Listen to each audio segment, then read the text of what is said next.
தமிழ் ஆசிரியர்கள் இல்லை 2022ல. நீங்க எதை வச்சு தமிழ் சொல்லி தரப்படுகிறது அப்படின்றத பதில் வாங்கிக்கலாம், பேசலாம். திரு பொன்ராஜ் முதற்கட்ட கருத்து நான் வாங்கிட்டு வரேன். திரு பொன்ராஜ், இங்க இந்திய அரசியல் வரலாற்றிலேயே இது போன்று எந்த அரசும் கல்வியை ஒரு பழிவாங்கும் ஆயுதமாக இந்த மாதிரியான நடவடிக்கைகளுக்கு பயன்படுத்தியது இல்லை அப்படின்னு முதலமைச்சர் குற்றம் சாட்டுறார். இந்த குற்றச்சாட்டு அதீதமானதா அப்படிங்கிற கேள்வியும் எழுது.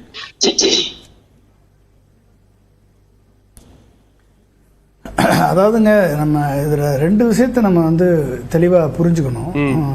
சென்ட்ரலி ஸ்பான்சர்ட் ஸ்கீமில் இந்த 2 திட்டங்களும் வருது. சர்வ சமக்கர சிக்ஷா அபியான் SSA, இது ஒரு தனி சென்ட்ரலி ஸ்பான்சர்டு ஸ்கீம்.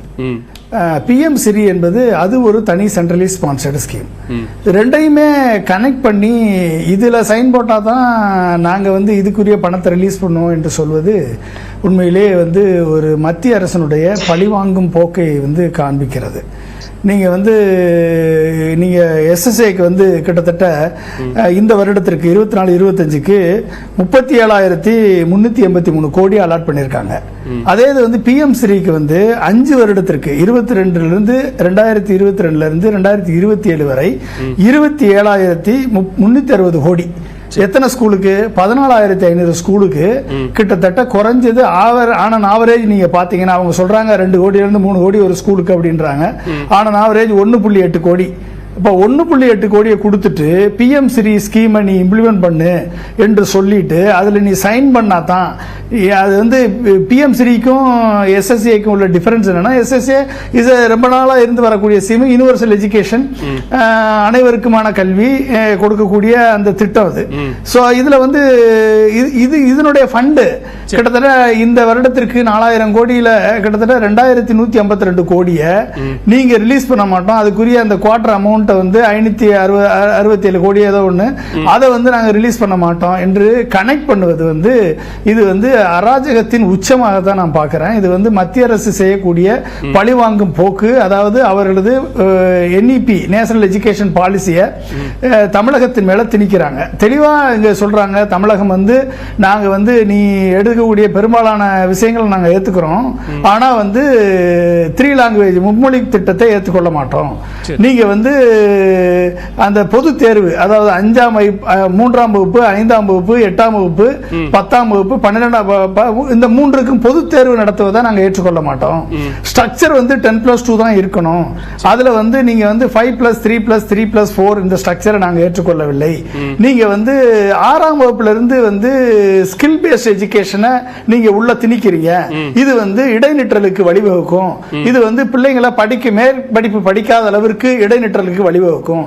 இந்த பொது தேர்வும் 3ஆம் வகுப்புக்கு பொது தேர்வு, 5ஆம் வகுப்பு பொது தேர்வு, 8ஆம் வகுப்பு தேர்வு இடைநிற்றலுக்கு வழிவகுக்கும். இதை நாங்க ஏற்றுக்கொள்ள மாட்டோம்.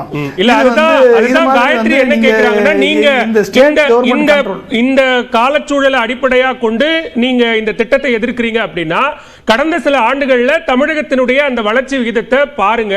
அந்த ரேஷியோவின் அடிப்படையில் தமிழகத்திலே அந்த சிக்கல் இருக்கத்தானே செய்யுது. அப்ப அந்த சிக்கலை சரி பண்றதுக்கு என்ன நடவடிக்கை எடுத்திருக்கீங்க? நீங்க PM ஸ்ரீயும் அல்லது SSAவுமே வேண்டாம் அப்படின்னா நீங்க இங்க சரி பண்றதுக்கு என்ன நடவடிக்கை எடுத்திருக்கீங்கன்னு கேக்குறாங்க.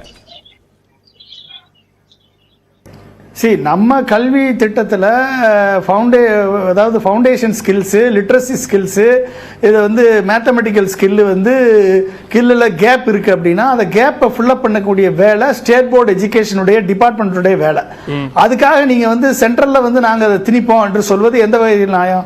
நீங்க இது ஒரு 1 கோடி 1.8 கோடியை கொடுத்துட்டு 14,500 ஸ்கூல்ல இந்தியா முழுக்க நீங்க செலக்ட் பண்றீங்க. நீங்க அந்த 1.8 கோடியை கொடுத்துட்டு நீங்க மும்மொழி கொள்கை திட்டத்தை நீங்க திணிக்க பார்ப்பீங்கன்னா அதை எப்படி ஏத்துக்குவாங்க? நீங்க இதுக்கெல்லாம் நீங்க ஓகே ரெக்கமெண்டேஷன் ஒரு கமிட்டி அமைச்சு அந்த கமிட்டியோட ரெக்கமெண்டேஷன் படி PM ஸ்ரீ திட்டத்தை நீங்க மாடிஃபை பண்ணீங்கன்னா நாங்க ஏத்துக்கிறோம் சொல்றாங்க. அப்ப நீங்க அதை மாடிஃபை பண்ண அதுல சைன் பண்ணல, MOU சைன் பண்ணலன்றதுக்காக நீங்க SSA திட்டத்தில் இருக்கக்கூடிய அந்த ஃபண்டை எப்படி நீங்க டைவர்ட் பண்ணுவீங்க? இந்த ஃபண்டை எப்படி அலாட் பண்ணாம இருப்பீங்க? அப்ப நீங்க பழிவாங்கும் போக்கு இல்லையா அது? நீங்க ஒவ்வொரு இந்த கல்வி கொள்கையை மாற்றணும், அதுல எந்த மாற்றமும் இல்ல. கல்வி கொள்கை ஒவ்வொரு இடமும் அப்கிரேட் ஆகிட்டே போகணும். நீங்க ரவுட் பேஸ்டு லேர்னிங்ல இருந்து மெமரி பேஸ்டு லேர்னிங்ல இருந்து நீங்க வந்து காம்பிடன்சி பேஸ்டு லேர்னிங்க்கு மாறணும். நீங்க வந்து ஹையர் ஆர்டர் திங்கிங் ஸ்கில்ஸ் கொண்டு வரணும். இது எல்லாம் வந்து சஜஷன்ஸ், நல்ல சஜஷன்ஸ் ஏத்துக்கிறோம் சொல்றாங்க தமிழ்நாடு கவர்மெண்ட். நீங்க அது ஸ்டேட் போர்டு, நீங்க ஸ்டேட் போர்டு சிலபஸ் தூக்கி சிபிஎஸ்இ போர்டுக்கு மாத்துறீங்க. சிபிஎஸ்இ கொண்டாதனுடைய அர்த்தம் என்ன? சிபிஎஸ்இ சென்ட்ரல் கவர்மெண்ட்ல வேலை பார்க்கக்கூடிய எம்ப்ளாயிஸுக்கான பள்ளி. அதை வந்து நீங்க ஸ்டேட்ல ஏன் திணிக்கிறீங்க? உங்களுக்கு எந்த அதை ஏற்றுக்கொண்ட மாநிலங்களில் போய் திணிங்க. பல்வேறு மாநிலங்களுக்கு ஸ்டேட் போர்டே கிடையாது. அந்த மாநிலங்கள் சென்ட்ரல் போர்டு அப்படியே ஏற்றுக்கொண்டார்கள்.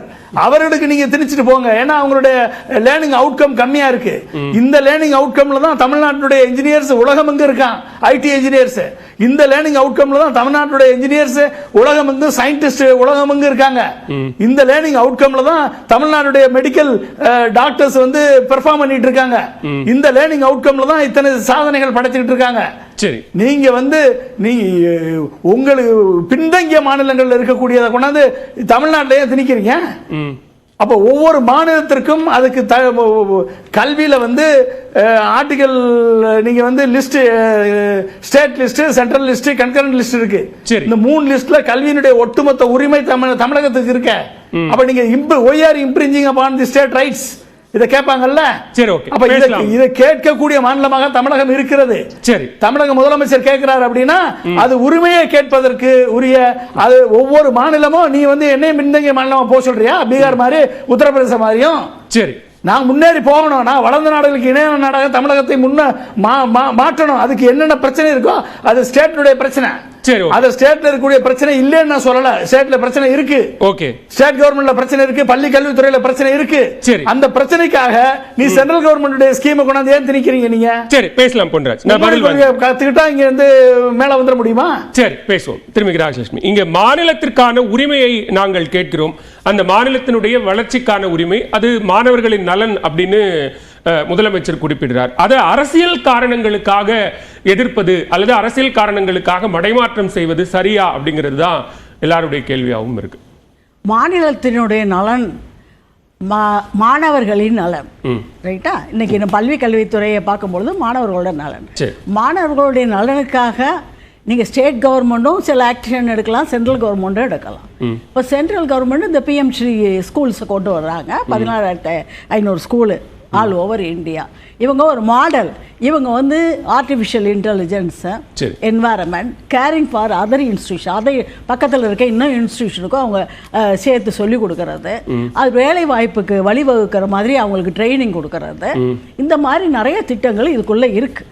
இதில் வந்து சில விஷயங்கள் தமிழ்நாட்டில் இல்லாமலும் இருக்கும். ஸோ அது கூட போகும்பொழுது இன்னொரு விஷயம், இந்த பப்ளிக் ப்ரைவேட் பார்ட்னர்ஷிப்னு ஒரு ஸ்கீமும் இதுக்குள்ளே தமிழ்நாடு ஏற்கனவே அக்செப்ட் பண்ணிவிட்டு அதை இம்ப்ளிமெண்ட் சைலண்டாக இம்ப்ளிமெண்ட் பண்ண ஆரம்பிச்சிருக்காங்க.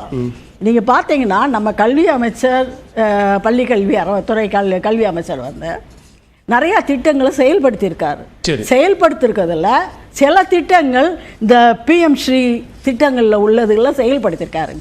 இது வந்து எனக்கு என்ன அந்த அம்சங்கள் இங்க செயல்படுத்தப்பட்டிருக்கு. அந்த அம்சங்கள் இங்க செயல்படுத்த, அதாவது பாலிசி இருக்கு இல்லையா, அந்த பாலிசியோட அம்சங்களை அவர் செயல்படுத்தியிருக்காரு. ஆகையா சைலண்டா இது ஒரு மாதிரி செயல்படுத்திக்கிட்டே இருக்கிறதுனால ஆட்டோமேட்டிக்கா இது வந்து அந்த திட்டத்துங்களுக்குள்ள சில ஸ்கூல்கள் போயிடும்னு நினைக்கிறேன். இன்னொரு விஷயம், நான் தமிழ்நாட்டிலேயே என்ன நடக்குதுன்னா கவர்மெண்ட் ஸ்கூல் வந்து குறைஞ்சிட்டு வருது, அதோட எண்ணிக்கையும் குறைஞ்சிட்டு வருது. கவர்மெண்ட்ல ஸ்கூல்ல இருக்கவங்களுக்கு சாப்பாட்டுல இருந்து, யூனிஃபார்ம்ல இருந்து, ஷூல இருந்து, ஃபீஸ், அது பெண்களுக்கான தொகை எல்லாம் கிடைக்குது, பெண்களுக்காக பணம் எல்லாம் கிடைக்குது. ஆனால் அந்த கல்வி நிறுவனங்கள் குறைஞ்சு கொண்டே வருகிறது. எல்லா எஜுகேஷனும் பப்ளிக் இதுக்கு பிரைவேட்டுக்கு போயிட்டு இருக்கு. நீ காலேஜ்னா அப்படி வெறுமனே சொல்லிட முடியாது இல்ல, ஏதாவது அதுக்கு டேட்டா வேணும்ல. அரசு பள்ளிகளினுடைய எண்ணிக்கை குறையுது அப்படின்னா எந்த பள்ளிகள், தொடக்க பள்ளியா, நடுநிலை பள்ளியா, உயர்நிலை பள்ளியா, எந்த மாவட்டத்துல எவ்வளவு பள்ளிகள் குறையுது அப்படிங்கிற ஒரு டேட்டா உண்மையிலே அரசு கல்வி நிறுவனங்கள் குறைகிறது. இப்பதான் காலேஜ் வந்து சில இவர் நம்மளுடைய அறநிலைத்துறை அமைச்சர் வந்து சில காலேஜஸ் இந்த இதுக்கு அட்டாச் பண்ணி சில கோயில்களுக்கு ஃபண்ட் இருக்க கோயில்களுக்கு அட்டாச் பண்ணி உண்டாக்கியிருக்காரு. அதெல்லாம் சில விஷயங்கள் வரவேற்கத்தக்கது. அந்த மாதிரி ஃபண்டிங்காவது கொஞ்சம் நம்ம வேற இடங்கள்ல இருந்து கொண்டு வரதுக்கு அவங்களும் இந்த பிரைவேட் பார்ட்னர்ஷிப்ங்கிறது சைலண்டா இம்ப்ளிமெண்ட் ஆகிட்டு இருக்கு. ஆகையினால நியூ எஜுகேஷன் பாலிசியை இன்னைக்கு சீஃப் மினிஸ்டர் ஏன் பேசுறான்னு தெரியல. ஒருவேளை வந்து நான் நினைக்கிறேன் வந்து தமிழ்நாடு கவர்மெண்ட்டும் நியூ எஜுகேஷன் பாலிசியை நோக்கி போய்கொண்டிருக்கிறது என்பதுதான் என்னோட கருத்து. ஏன்னா அதோட சாத்திய பல திட்டங்களை ஏற்றுக்கொள்வதில் சிக்கல் இல்ல, அதை ஏற்றுக்கொள்வதில் அதில் இருக்கக்கூடிய சில அம்சங்களை எதிர்க்கிறாங்க. இப்ப நான் முன்னாடி சொன்ன மாதிரி பல திட்டங்கள் இங்க ஏற்றுக்கொள்ளப்பட்டிருக்கு, மத்திய அரசின் திட்டங்கள். ஆனா இதெல்லாம் மாநிலத்திற்கு எதிராக இருக்கிறது, மாநிலத்தினுடைய கொள்கைகளுக்கு நலனுக்கு இதெல்லாம் எதிராக இருக்கிறது. இதை நீங்க பொலிட்டிசைஸா நீங்க வந்து திணிக்கணுங்கிற காரணத்திற்காக இதை நீங்க தமிழ்நாட்டுக்குள்ள கொண்டு வர பாக்குறீங்க அப்படிங்கிறது தான் குற்றச்சாட்டு. தமிழ்நாட்டுக்கு மட்டுமா நியூ எஜுகேஷன் பாலிசி வந்திருக்கிறது? தமிழ்நாட்டுக்கு மட்டுமா இந்த பிஎம் ஸ்ரீ ஸ்கூல்ஸ்லாம் வந்திருக்கு? எல்லா மாநிலங்களுக்கும் சேர்த்து தானே வந்திருக்கு. ஆனால் தமிழ்நாடு ஏற்கனவே ஒரு செட் ஹெட்டா இருக்கும். கேரளாவும் அப்படி இருக்கு, கர்நாடகா, ஆந்திர பிரதேஷ் எல்லாம் இருக்கு. அதனால இந்த கர்நாடகா கொடுக்குற பணமும் குறைஞ்சிருக்கு, கேரளா கொடுக்குற பணமும் குறைஞ்சிருக்கு, நீ மகாராஷ்டிரா கொடுக்க பணமும் குறைஞ்சிருக்கு. மற்ற மாநிலங்களை பார்க்கும்பொழுது வளராத மாநிலங்கள், கல்வியில் பின்தங்கி இருக்க மாநிலங்களை பார்க்கும்போது பொன்ராஜ் என்ன சொல்றாருன்னா, தமிழ்நாட்டில் இதற்கு முன்னாடி இங்க இருக்கக்கூடிய எஜுகேஷன் மாடல் அடிப்படையா வச்சுதானே இங்க படிச்சவங்க தானே உலகம் பூரா இருக்கக்கூடிய டாக்டர்களும் என்ஜினியர்களும் சாதனையாளர்களும். அப்படி இருக்கும்போது இதுல தவறு, இது தவறு, இதுக்கு பதிலா இதை ஒண்ணு பண்ணுங்க, இம்ப்ளிமெண்ட் பண்ணுங்க அப்படின்னு நீங்க கொண்டு வந்து கொடுப்பது தமிழ்நாட்டை இன்னும் பின்னோக்கி தள்ளுறதுக்கான, தமிழ்நாடு வளர்ச்சி அடையல அப்படிங்கிற ஒரு பிம்பத்தை உருவாக்குறதுக்கான ஒரு முயற்சி இல்லையா? அது அரசியல் தானேன்னு கேக்குறாங்க. அதாவது அப்படியும் சொல்லக்கூடாது, அவர் ஒரு கருத்துல சொல்றாரு. ஆனால் அதே மாதிரி பின்தங்கி போவதற்காக ஒரு திட்டங்கள் வரல. இருக்கிற நம்ம சிபிஎஸ்இ ஸ்கூல்ஸோ இன்டர்நேஷனல் ஸ்கூல்ஸோ தமிழ்நாடு நீங்க பாத்தீங்கன்னா தமிழ்நாடே வந்து சிலபஸே அந்த இன்டர்நேஷனல் ஸ்கூல் அளவுக்கு இப்போ அப்டேட் பண்ணிட்டாங்க. இன்று சிபிஎஸ்இ அளவுக்கு அப்டேட் பண்ணிக்கிட்டே தான் இருக்காங்க. ஆகையினால நீங்க வந்து இதுவும் அதுவும் சேர்ந்து தான் வரும்பொழுது ஒரு நல்ல கல்வியாக இருக்கும், நல்ல கல்வியாக இருக்க முடியும். அவர் பொன்ராஜ் அவர்கள் சொல்றாரு வந்து இதே வச்சுக்கிட்டு தான் போறாங்க, அதை அப்டேட் பண்ணக்கூடாதா, ஃபர்தரா இம்ப்ளிமெண்ட் பண்ணக்கூடாதா? நீங்க எல்லாம் இன்ட்ரோடியூஸ் பண்ணணும், அதுக்கு தமிழ்நாட்டுக்கு வேணா ஃபண்ட் இருக்கணும். ஆனா சென்ட்ரல் கவர்மெண்ட் ஃபண்ட் வந்தாதான் அதை இம்ப்ளிமெண்ட் பண்ணணும். ஆர்டிஃபிஷியல் இன்டெலிஜென்ஸ்ல இம்ப்ளிமெண்ட் பண்ணக்கூடிய ஒரு இடத்துல எல்லா மாநிலங்களும் இருக்காது. அதற்கு கொடுக்க வேண்டியது அந்த எஜுகேஷன் பாலிசி.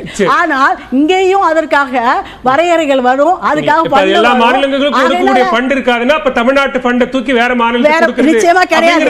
அக்செப்ட் பண்ணிக்கிற மாதிரி இருக்கு. அது ரொம்ப தவறான ஸ்டேட்மென்ட். நீங்களே அக்செப்ட் பண்ணிக்கிற மாதிரி. இல்ல கிடையாது, அது கிடையாது. நீங்க தப்பா அதை இன்டர்பிரட் பண்ணாதீங்க. இல்ல நான் இன்டர்பிரட் பண்ணேன். நீங்க சொல்றது அந்த துணியை கொடுக்குது. நீங்க பொதுவில் சென்ட்ரல்ல இருந்து வர ஃபண்ட எவ்வளவு நாளைக்கு அதை போஸ்ட்போன் பண்ணிட்டு இருப்பீங்க? எவ்வளவு நாளைக்கு ரிஜெக்ட் பண்ணிட்டு இருக்க போறீங்க? எவ்வளவு நாளைக்கு அது வேண்டாம்னு சொல்ல போறீங்க? தமிழ்நாட்டுல வேண்டாம்னு சொல்லல, இல்ல வேண்டாம்னு சொல்லல, கொடுங்கன்னு தான் கேக்குறாங்க. நான் பேசும்போது மட்டும் 7 லட்சம் கோடி தமிழ்நாட்டுல இருக்கு. 7 லட்சம் கோடி கடன், இவ்வளவு கடன் வச்சுக்கிட்டு நம்ம இனாமம் கொடுத்துட்டு பண்ணிட்டு இருக்கோம். ஆனால் இது வந்து ஒரு தவறான வரைமுறை. இவ்வளவு கடன் வைக்க கூடாது என்பதும் ஒரு பொருளாதார நிபுணராக சொல்ல வேண்டிய கட்டாயம். அதே சமயத்துல இன்னைக்கு இருக்க கல்வியில தான் நாசால வேலை பார்க்கறாங்க, எல்லாம் ஐடில வேலை பார்க்கறாங்க, எல்லாம் இருக்கு. ஆனா இதை இன்னும் வழிமடுத்தி 4வது இது தொழில் புரட்சிக்காக இந்தியாவை எடுத்து செல்வதற்காக தான் இத பண்றோம்னு மோடி திட்டவட்டமா சொல்லியிருக்காரு. நம்ம கமிட்டி திட்டவட்டமா சொல்லி மேடம் பொருளாதார நிபுணர்னாங்க. 7 லட்சம் கோடி கடன் அடிச்சு இனாமா கொடுத்துட்டு இருக்கோம் எங்களை பார்த்து சொல்றாங்க. ஒன்றிய அரசுடைய கடன் 180 லட்சம் கோடி கிட்ட போச்சு மேடம். அவர் ஏன் இலவசங்கள்லாம் சொல்லிக்கிட்டு சுத்துறாரு? பிஎம் கிசான்லாம் நிறுத்திட சொல்லுங்க, ஏன் இலவசம் கொடுத்துட்டு இருக்காரு அப்படின்ற கேள்வியை நாங்க திரும்ப வைப்போம். இன்னொன்னு அவங்களே சொல்றாங்க, மாநில அரசு பண்ணிக்கிட்டே இருக்கு பாராட்டி இல்ல அப்படிங்கற சைலண்டா இம்ப்ளிமெண்ட் பண்ணி சைலண்டா இல்ல மேடம். இன்ஃபேக்ட் அதுக்குள்ள போக போறாங்க, திடீர்னு ஒரு நாளைக்கு அனௌன்ஸ் பண்ண போறாங்க. இல்ல அதெல்லாம் நிச்சயமா நடக்க போகுது, அதெல்லாம் நடக்காது. தேசிய கல்வி கொள்கையில நீங்க 2020 நிறுவனங்களுக்கு கல்வி கூட நீங்க இன்டர்பிரட் இப்போ அவருக்கெல்லாம் கிளாஸ் எடுத்தீங்க, நடுவுல வராதீங்கன்னு நீங்களே பண்ண நியாயம். முடிச்சுங்க, கருத்து சொல்றேன். அதுல தேசிய கல்வி கொள்கையில இன்னைக்கு என்னென்ன சொல்லி இருக்கோ, சாப்பாடு போடுறத பத்தி பேசி இருக்கு. தமிழ்நாடு என்னைக்கோ போட்டுச்சு. அப்ப தேசிய கல்வி கொள்கையை பார்த்தா நாங்க போட்டோம். யூனிஃபார்ம் கொடுக்கறத பத்தியும் ஈக்குவாலிட்டி பத்தியும் இலவசமா பள்ளிக்கூடங்களுக்கு யூனிஃபார்ம் கொடுக்கறது தமிழ்நாடு என்னைக்கோ பண்ணிக்கிட்டு இருக்கு. அவங்களுக்கு ரோடு இன்ஃப்ராஸ்ட்ரக்சருக்காக இலவச பாஸ் என்னைக்கோ கொடுத்துட்டோம். அதெல்லாம் நீங்க தான் எங்களை பார்த்து கத்துக்கிறீங்க. அதை பார்த்து தேசிய கல்வி கொள்கையில இருக்குன்னா மாடல் ஸ்கூல்ன்ற கான்செப்ட் அரவிந்த் கெஜ்ரிவால் என்னைக்கோ கொண்டு வந்தாரு. அதை பார்த்து தான் நீங்க மாடல்